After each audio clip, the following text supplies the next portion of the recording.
we are doing these and we see the energy that these young people are having, and you can feel the drive and you can feel that energy in their voices. What are we learning from this? What are we picking from this? What is our take home as we do all these, as we witness the fruits of this project? Rono, for me, I think I appreciate the energy because, like you said, most people think like youth are averse to agriculture. For us, this project has proven that is not the case. And the take home, I think, from EFSOYC and the experience we've had and the lessons is that youth, especially university graduates, have a lot of potential.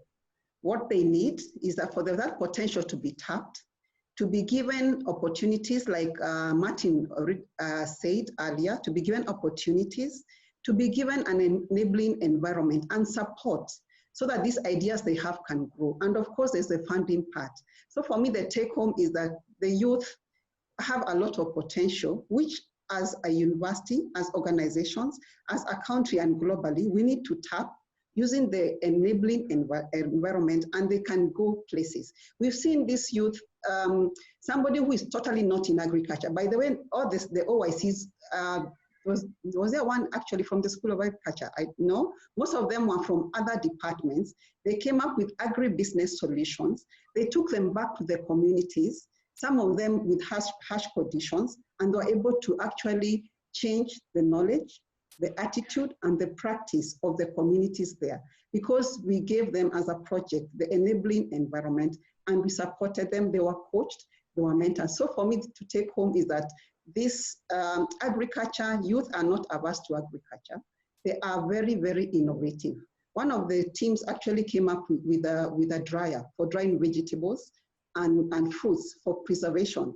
And they had to work with an urban population, and the success was a lot. In fact, that team actually even were able to form and register community-based organizations. And 2 other groups were able to mobilize people. This shows that our youth actually, if they're given the correct support, the knowledge and skills, they can be very, very good leaders. For somebody to mobilize a community group, to have it formed, registered, and take them through the steps of becoming a registered group, and they take ownership of that.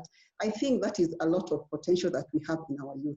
They can actually drive many things, food security, they can drive many solutions which are being targeted by the SDGs, the Big Four agenda, and our Vision 2030 as Kenyans. So I think my take home is that the youth have a lot of potential, and university youth have proven that with the Dutch, they come out clean and successful in projects that can really change livelihoods of this country and globally.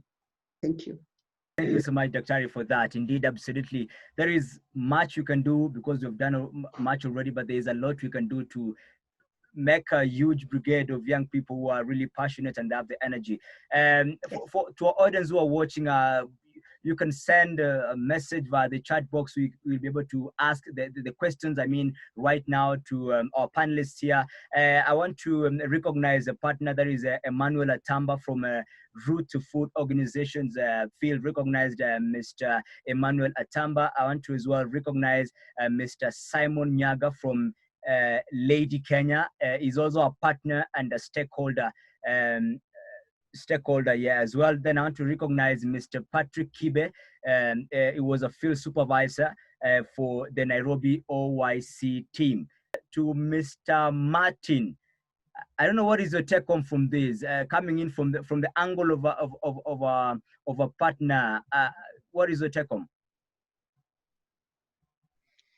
I would say one of, just to advance the conversation from where I left, one of the greatest take home is that the young people, given the environment, as it has been highlighted, are able to be drivers of the change that we want to see. And I want to also focus on the challenges that the young people do face, especially the young graduates.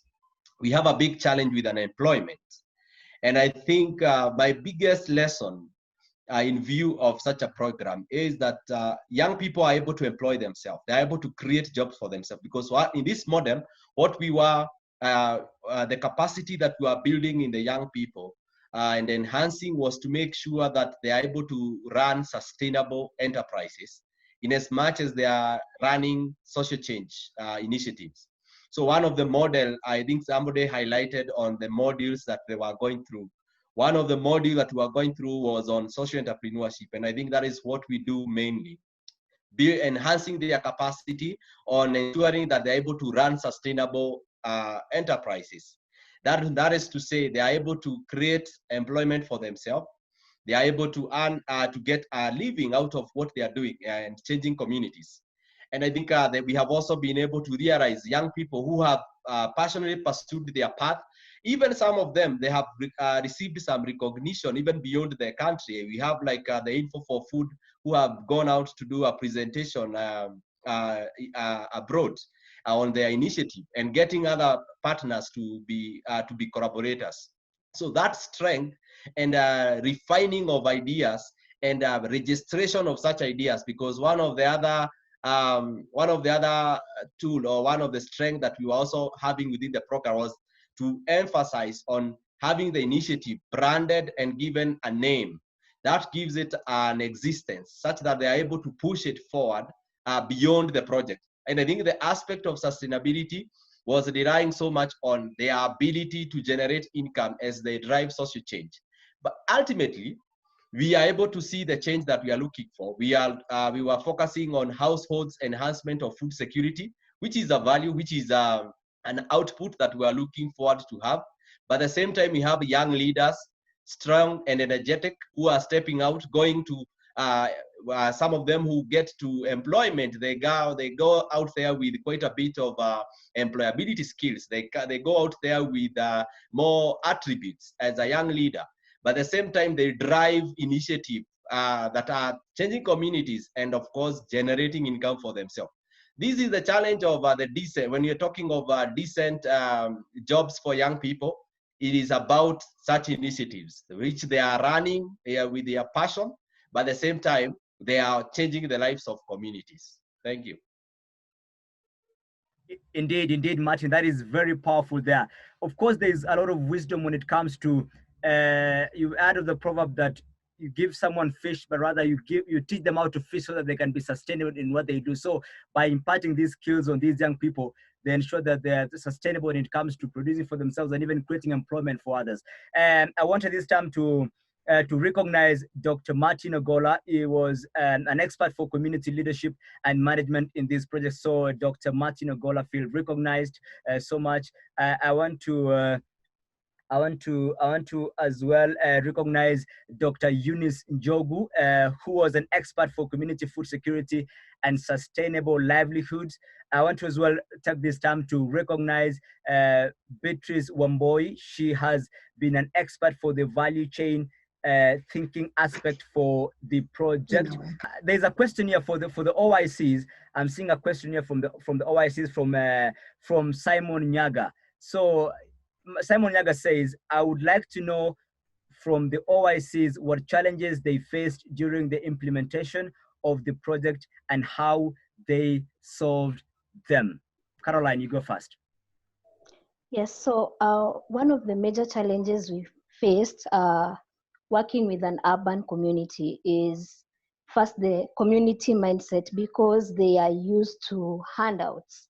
You know, a mheshimiwa comes along and gives them something little, and here you are, of course you're going to give them the inputs and all, but the community, the urban community is used to, they want money, they want, they want something that they can just run with, instead of just, putting their time into it, their labor and all. So working with them, we just needed to tell them that, this will serve you for long compared to when I give you 200 shillings so that you can go buy some milk or some vegetables here and there. So dealing with that mindset was really key, and just establishing the fact that what we have in store for you guys is more than this small money that we will give to you. Secondly was bureaucracy, where we, now that we are dealing with the community, we have to interact with a lot of government government offices. We need to get their go ahead. We need to just have everything set right so that we don't collide with any of the rules and regulations that are there in the community. And this will take time. You will go today, book for an appointment. The day you're coming, the person in charge is not there. And so this dragged our community initiatives for a very long time, but we managed to just push through despite. Thank you. Before Samuel comes in to give us the challenges and how he was able to solve them, I want to recognize Jane Kaba and Clarence Kathura, who are MSAV board members, feel highly recognized, and thank you again for joining and be part of this discussion. So Samuel, tell us what are some of the challenges you had there, and how were you able to solve them? Okay, just as Caroline has highlighted, we faced the same challenges. The issue of handouts. There is a higher expectation from community members. They expect you to give them allowances every time they come to a meeting. Reaching out to leaders is an issue. They expect something. That was an issue, and we were able to address it and talk to them in a manner that highlights our main goal of reaching out and training community members so that we bring benefit to the community. We had a challenge in reaching out to stakeholders, the agricultural extension officers, the influential people in the community. Since it's a pastoralist community, offices are far away from the towns, the place we are working with. We had that challenge in terms of reaching out to people, but we managed to talk to them communicate to them via telephone, and we reached out to them. The place we are also working on is sparsely populated. Households are far away from each other. So getting to reach out to the smallholder farmers, the geographical area is a bit tough. A lot of shrubs, impassable roads. That was a challenge, but we were driven with passion. So we delivered through. That one was motivating us. Thank you. Thank you so much.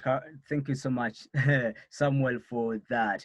Indeed, the insights to be learned from those challenges, and of course, I'm glad that you picked lessons and you're now better and ready to make your input there. So there's a question here to Dr. Ogola. There's a question here I want to ask to Dr. Ogola, but before I do that, allow me to kindly recognize the presence of Dr. Lucy Ngige and Dr. Irina War of KU. Dr. Eunice Njogu is from the School of Human and Applied Science Department, Foods, Nutrition and Dietetics. Yeah, so feel recognized, Dr. Ari. So there's a question here that is being posed to Dr.